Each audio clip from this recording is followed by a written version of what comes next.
All right. News just dropped about the Jamar Chase and T. Higgins deals, both being announced at the same time by the teams, the reporters. The numbers are insane about what we expected. Jamar Chase slated now to be the highest non-paid, non-NBA, Jesus, non-QB NFL player in the history of the NFL. So this is big news, and I absolutely hate it for the Bengals. Love it for, of course, for the guys who got paid. Love it for Burrow. Just on like a my dudes got paid level, but this absolutely does not help their football team whatsoever in terms of closing the gap between them and the Bengals.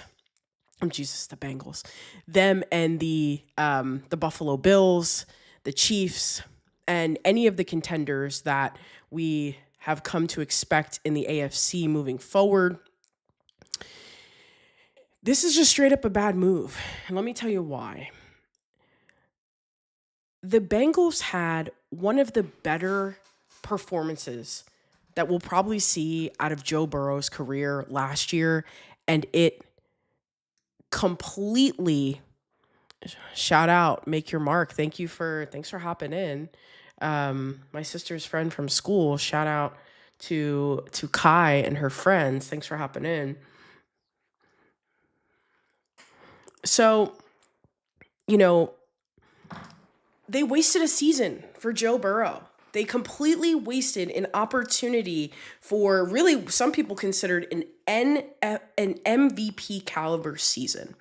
And they have absolutely nothing to show for it.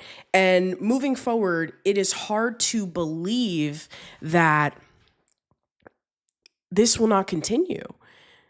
If Joe Burrow is constantly on his back, getting absolutely destroyed by other teams, the Bengals need to focus on their defense and paying Trey Hendrickson as, I mean, obviously an incredible player, but you might need to let him walk out of the door, get a younger edge guy, and ultimately just say, we have got to accumulate as many draft picks as possible. Because with the way things are currently going, the Bengals have absolutely no shot. And you will continue to basically bring out and run out these teams who have absolutely no shot whatsoever. They've got no freaking chance. So, absolutely hate the move. Think it's bad business by a bad organization. And we consistently see this. We thought we got a break from the Cincinnati Bengals being the Cincinnati Bengals when Burrow came into the league, essentially changed their culture overnight, and also brings them to a Super Bowl, something that Carson Palmer could never do when he was there. And he was supposed to be the quote unquote savior of their organization back in the day. And so for me, priorities are totally screwed up for this organization. I think it looks like they can get off of T. Higgins' deal in like 2 years if they choose, but the details are not promising as far as I'm concerned. I'm going to pull up the details here on Bleacher Report and see what I'm missing. But we knew the Bengals had no plan going into the offseason. We knew that they were playing games with guys who they knew they were going to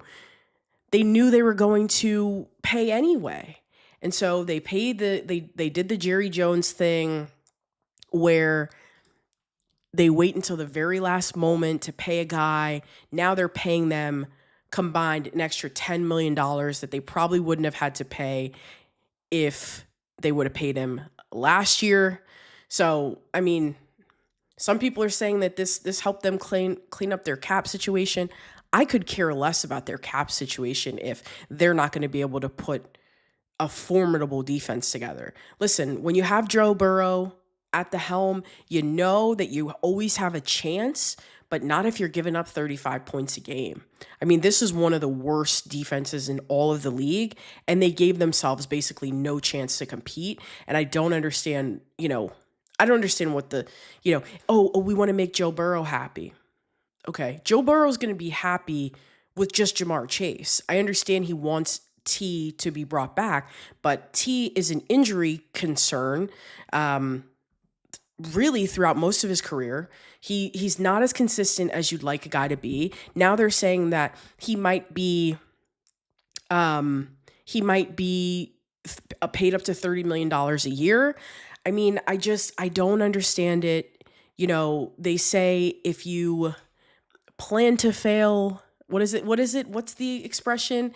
If you fail to plan, you plan to fail. And yes, 30 million per year. That's with incentives and all of that. So they really shot themselves in the foot in this one. So now they've got Higgins signed through 2028. And Jamar Chase, we expected to be there. If you bring in Jamar's contract on its own, I don't really have a problem with it. Jamar was due. So you can't complain about Jamar's numbers. Let's go ahead and take a look here. What else here? The Bengals will certainly be a case study. They now have $124 million per year invested in a QB and top 2 wide receivers. $124 million in 3 players, and that does not include their all-world pass rusher in Trey Hendrickson. The Dolphins are second at $111 million. The emojis in the chat, hilarious. Make your mark. Saw you were the first person to comment. Drop what you're thinking in the comments. The Eagles are third at $108 million. Cowboys are fourth at $98.5 million. Now, you want to put the Eagles in any conversation comparing them to the Bengals, your ears might perk up and say, oh, well, if the Eagles can do it, then why can't the Bengals? Well, take a look at what the Eagles defense looked like in comparison to what the Bengals looked like last year. I mean, this is really, really bad. So, yeah, I get it. You want to make your QB happy, but ultimately you sometimes in business have to make strong decisions that are unpopular with your employees. And in this case, the Bengals decided to placate to Joe Burrow, whether you agree with that or not. I mean, yeah, I personally don't. So let's take a look at, Jamar Chase. He's 25 years old. He's been in the Pro Bowl all 4 years that he's been in the NFL. He's coming off a dominant 2024, where he won the Triple Crown, the receiving Triple Crown, leading the league with 127 catches, 1,700 yards, and 17 touchdowns. You pay Jamar Chase whatever he wants. So T. Higgins, 26 years old, 900 receiving yards in at least in 4 of his 5 NFL seasons, 1,000 yards twice, and, hit double-digit touchdowns in 2024 with injury concerns. So, yeah, I think it's a bad move. I likely will put out a longer video about this throughout the week, but ultimately good for those guys. Love to see them get generational wealth. Can never complain about that. And lastly, let's go ahead and wrap up with things now that I have had. I'd love to be Jamar. Wouldn't we all? Wouldn't we all love to be Jamar with that $161 million deal? Highest paid non-QB in NFL history. That has a beautiful ring to it. So let's just wrap up here with my thoughts after processing the Sam Darnold move. As you may know, Sam Darnold, he went to the Seattle Seahawks on a very team-friendly and favorable deal. It's shocking to me that Minnesota did not want to bring Sam back. I thought it was an absolute no-brainer for them because there are so many times that you watch that game, you watched Minnesota's games last year, and you said to yourself, if a rookie was in this position, they likely would not have won this game. And so now they've still got to go. Oh, my skin is so clear. Thank you. I appreciate that. Wow, thank you. Let me just, it seems like, the fans, they want the full looks. I appreciate that. So, you know, okay, let's try to stay on track here. Um, so I think you now have to go through the growing pains of JJ McCarthy. He's got a leg injury that makes people, when you've got to get hit again for the first time in a long time, like this is not going to be a situation where, you know, also I'm noticing my sister and her friends, they're in the Eastern time zone and it's 11:30 here. Is it a school night? Anyway, regardless, hey, I'm not the parent. So, yeah, appreciate you guys stopping by, but you guys need to brush your teeth and get in bed because I think school's tomorrow. Anyway, so back to Sam Darnold. Yeah, I think it was a mistake letting Sam walk out the door. I think Kevin O'Connell is an incredible coach. I think he will do wonders with really anybody, but with JJ, I didn't believe it coming out, and I don't want to hear that he had a great preseason game. Since when have we ever crowned, or as my sister would say, clock their tea? That's probably not right. When have we ever clocked a quarterback in preseason and said, oh, this is a franchise guy? So, oh, I guess they're off school. That makes sense. That makes a lot of sense.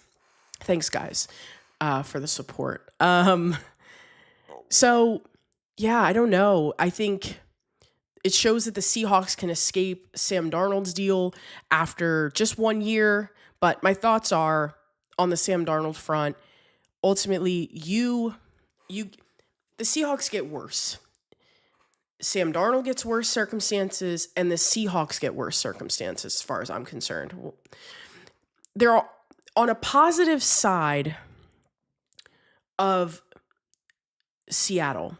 If I were to think about their perspective, some people think that Geno Smith, the former Seahawks quarterback who Sam replaced, they think that it makes sense for the Seahawks to get younger and to get cheaper.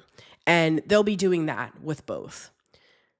But some also argue if Geno Smith had a better offensive line and just better coaching in terms of, offensive coordinator, you have a defensive head coach, you have all of these things kind of stacked against Geno and really not put in a position to succeed,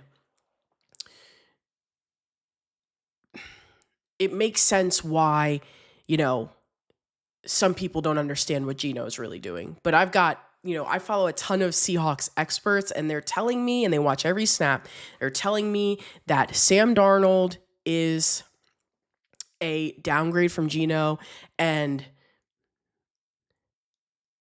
I like Sam, but I don't think that Sam is going to be able to replicate what he did with one of the top offensive minds in Kevin O'Connell. So for the Seahawks, they get a little younger. They get a little bit more unpredictable. And right now, John Schneider has shown no ability in his tenure to be able to build an offensive line. So Sam thrived in the absolute perfect situation, and what the Seahawks are is not that. So I would be skeptical if I was a Seahawks fan. I mean, I love watching Sam play, but I also know that Sam is turnover prone, and I'm not saying that he was fully elevated by his situation. I think that there were plenty of times in Minnesota where the situation wasn't nearly as perfect as you thought it would be, or it might have looked like on paper with some of the big names. I do think that he did, save quite a bit of games towards the end. But I mean, there's a whole lot of betting that things are going to be going great with Clint Kubiak, who's now the new OC there. So I don't know. There's a ton of questions with the Seahawks. We have got to see what they get throughout the rest of free agency. Loving the emojis in the chat. I'm not sure I've seen that one. Is that a mustache with sunglasses? That's pretty interesting. I like that. So yeah, I mean, there's just a ton of questions. The Seahawks tend to draft pretty well historically. Obviously not on the offensive line, but if you were John Schneider, tell me why in the world you're not trying to trade for guys like Laramie Tunsil, or bring in a guy like Ronnie Stanley, or I mean, there's great guards on the market. I mean, there really doesn't seem to be an excuse for not being able to even build an offensive line through free agency. I understand the draft is always, it can be both free agency and the draft can be volatile, but at least with free agency or trades, okay, I've seen these players actually in the NFL with real competition, and here's what I'm getting. So I don't know. I want to say I appreciate everybody for stopping by and engaging in the chat. I think the three main takeaways from today's conversation is that the Bengals are still the same team that they were yesterday. They just got a whole lot more expensive. They ignored their defense. They're not prioritizing the way, they're not prioritizing football in the way it should be. Position should be prioritized. So that's the first takeaway. Second takeaway, paying Jamar Chase is always a no-brainer. You pay him whatever he wants. And the third takeaway is that ultimately Sam Darnold is in a much worse situation, and the Seahawks may be as well. Because I would rather have an older Geno Smith and a more expensive Geno Smith than an unsure, volatile Sam Darnold and Clint Kubiak combo. So thank you all. I'm going to be continuing to hop on live, as some of this news continues to break. We have a lot. This is such an exciting time for the NFL. We have the draft coming up in about 6-ish weeks, so that'll be very fun. But we still are in the thick of free agency. Please feel free to hop onto any of those lives and drop some comments. Let me know. After this video is posted, what type of things you'd like to see, and how we can continue to stay engaged in the Mish Monster sports community.